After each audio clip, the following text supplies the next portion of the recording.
A number of peaceful protests continued across the city today, from Forest Hills, Queens to the Brooklyn Bridge, and from Harlem to Lower Manhattan. Thousands and thousands of people protesting in solidarity over the death of George Floyd. The citywide curfew gets underway in just 2 hours. We begin our team coverage tonight with CBS 2's Cory James. He is live for us at Washington Square Park. Cory.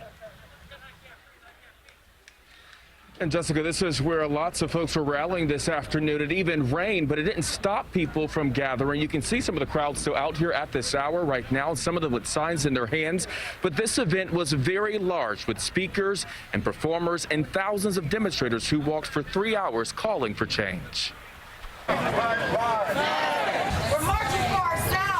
Protesters gathered on the streets and under trees along Central Park West in Harlem. I just pray that it doesn't stop after this week. We're here today to do our part because someone at some time risked their lives for us. The demonstration, called the Take Back Rally, brought thousands out.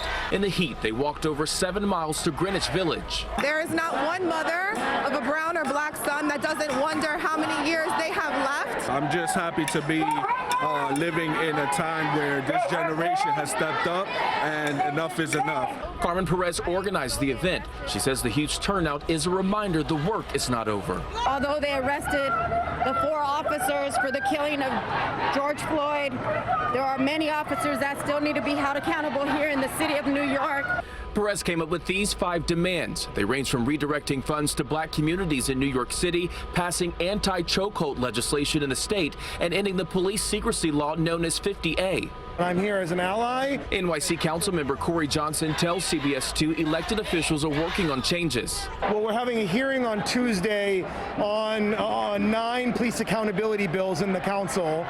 So that's one step. And by 2 o'clock, the protesters took their final steps, arriving under the arch at Washington Square Park to a crowd of people cheering them on. And through the rain, they continued rallying, not forgetting the names or faces of the people who brought them here. Change better be coming. It really, really better be coming. Like, if this doesn't do it, what kind of a country are we?